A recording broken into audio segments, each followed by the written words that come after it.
পেঁয়াজ কাটতে লাগিয়ে সবজি পানি মারা যাচ্ছে। এবার হচ্ছে উল্টা দিতে হবে। ও শিট গাইস, উল্টা দিতে লাগিয়ে চাপড়া ভেঙে গেছে।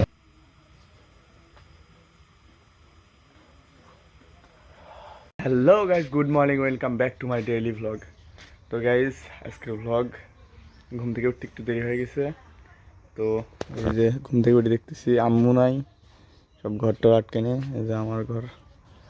তো এখন ফ্রেশ হয়েছি, এখন খাওয়া দাওয়া করি দোকানের দিক যাই, যেহেতু সকালে আমার বাড়িতে তেমন কাজ থাকে না। বিকেলের দিক কি দুপুরের দিক দোকান থেকে আসি, সেটি তারপরে আবার ভ্লগ শ্যুট করি, এই তো।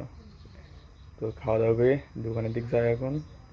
আব্বু যত সম্ভব সকালে মনে হয় খাওয়া দাওয়া করে যায় নাই, সকালে ডাক দেয়নি তো আমার, আজকে একটু দেরি হয়ে গেছে।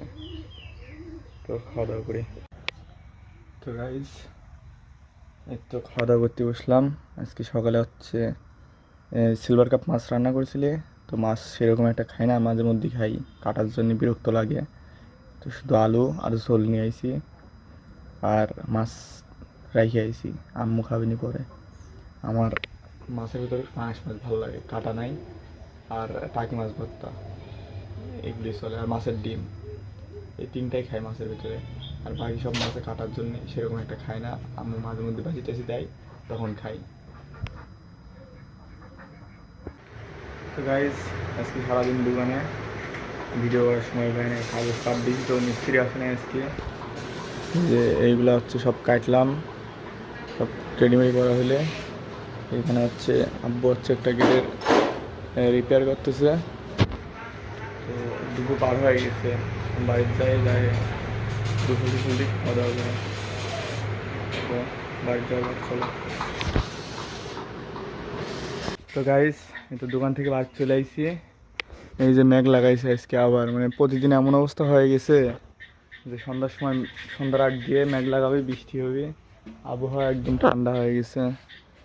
তো এইমাত্র দোকান থেকে আসলাম, তো গোসল দিই, ফ্রেশ হয়ে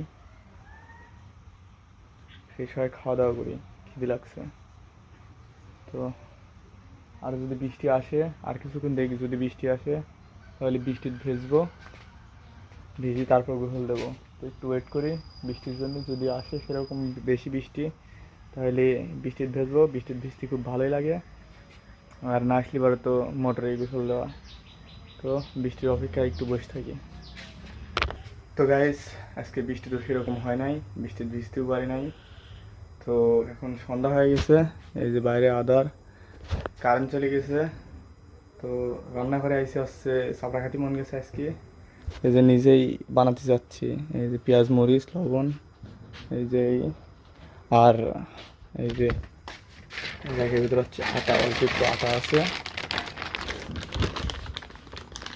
আটা দিয়ে নিজেই চাপড়া বানাই, দেখি কীরকম হয়।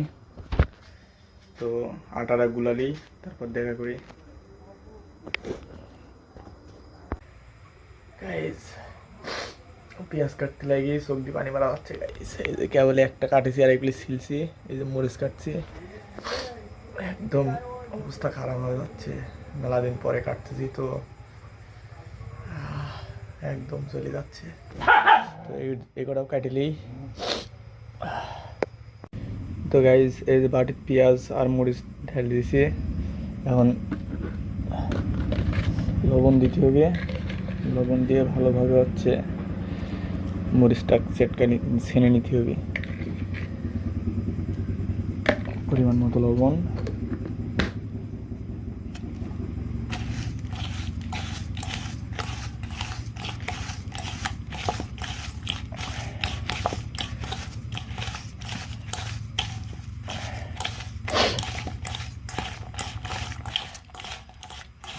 পেঁয়াজ মরিচ মাখানি শেষ, এখন দিতে হবে আটা।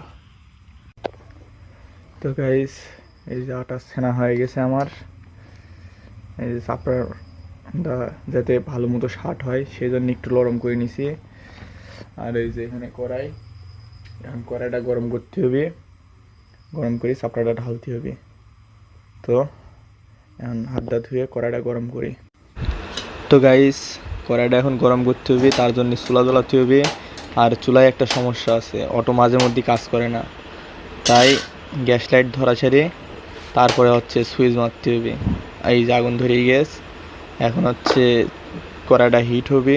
হিট হলে পানিগুলি শুকিয়ে যাওয়ার পরে এইখানে হচ্ছে তেল দিতে হবে। যে তেল দিলে তেল দিয়ে ভালোভাবে কড়াইটাকে নাড়িয়ে নিতে হবে। নাড়িয়ে নেওয়ার পরে তেলটা গরম হবে, কড়াইটা গরম হবে। এই যে কড়াইটা এখন ধরে সুন্দর করে তেলটা ঘুরা ঘুরা কড়াই যাতে সব জায়গায় যায়, যাতে চাপড়াটা ধরে না যায়, এই জন্যে খুব সুন্দর করে হচ্ছে কড়াইটা তেল মাখাই নিচ্ছি সব জায়গায়। তারপরে হচ্ছে আটাটা দিয়ে চাপড়াটা বানানো শুরু করতে হবে, তাহলে চাপড়াটা ভালো হবে। এটা হচ্ছে আম্মুর থেকে শিখা। আম্মুর থেকে বেশিরভাগ শেখা হয়েছে এসব কাজ, কারণ আম্মু একটু অসুস্থ, সব সময় পারে না।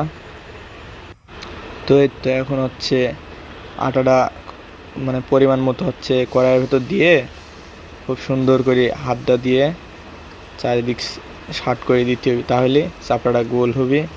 আর হচ্ছে গোল যেহেতু এখনও পারি না, চেষ্টা করি গোল করার। আম্মু খুব সুন্দর করে বানায়, আম্মু অসুস্থ, তাই হচ্ছে নিজেই চেষ্টা করতেছি আম্মুকে আর জুলুম না দিই। এই যে এইভাবে খুব সুন্দর করে লাইট দিয়ে দিয়ে চাপড়াটা হচ্ছে গোল করে দিতে হবে। এই যে এখন হচ্ছে শার্ট করে দেওয়া হয়ে গেছে, এখন ছুলনি দিয়ে চারদিকে আগে ঘোরা ঘোরা দেখতে হবে যে কোন জায়গায় লাগিয়ে গেছে নাকি। গাইস পারিনি, তারপরেও চেষ্টা করি, দেখা যাক কীরকম হয়। এবার ধরে এই দিয়ে হচ্ছে উল্টা দিতে হবে। এক পাশটা হয়ে গেছে, এখন অপর পাটে দেখতে হবে যে হচ্ছে রাখিয়ে দিতে হবে, আর একটু পর লাড়তে হবে, যাতে হচ্ছে দেখতে হবে যে লাগিয়ে যাতে না যায়। লাগিয়ে গেলে পরে কড়াইটা পুড়ে যাবে, আর পুড়ে গেলে আম্মুর হাতে গাল শুনতে হবে। এই যে এখন আর একটু তেল দিয়ে দিতে হবে, যাতে হচ্ছে এই পাশটাও মচমচি হয় ভাজাটা। আর আমার আবার মচমচি চাপড়া খেতে খুব ভালো লাগে। তেল দিয়ে সেরে এরকম করে ঘোরাতে হবে, যাতে চাপড়া সব জায়গায় হচ্ছে তেলটা যায়, সব জায়গায় লাগে। আবার উল্টাতে হবে, এভাবে উল্টাপাল্টা করতে করতেই হয়ে যাবে। এবার হচ্ছে উল্টা দিতে হবে। ও শিট গাইস, উল্টা দিতে লাগিয়ে চাপড়া ভেঙে গেছে। কি করা যাবে, নতুন হাত, নতুন নতুন বানালে যা হয়। চাপড়া ভেঙে গেছে, স্বাদ কীরকম হয় পরে দেখাচ্ছি।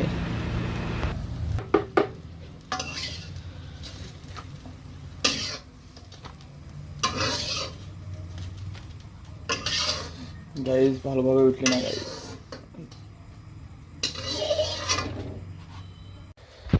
তো গাইস কাজ শেষ।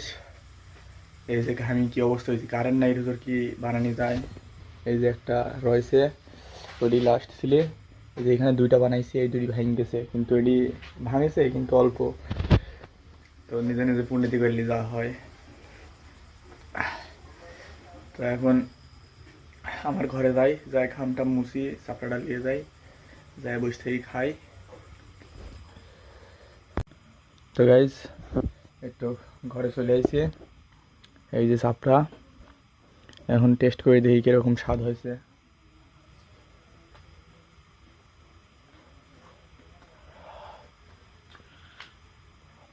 গরম গরম, তারপরেও খুব স্বাদ হয়েছে।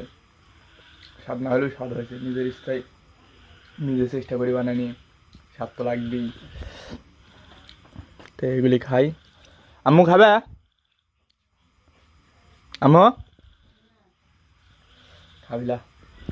এগাই খাই।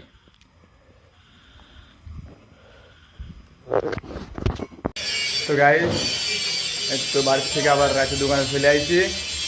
এই যে দোকান প্রায় বন্ধ করে ফেলেছি, এখন এই যে খালি এই একটা শাটার খোলা রয়েছে, এটাও এখন বন্ধ করে দিই, বাড়ির যাই।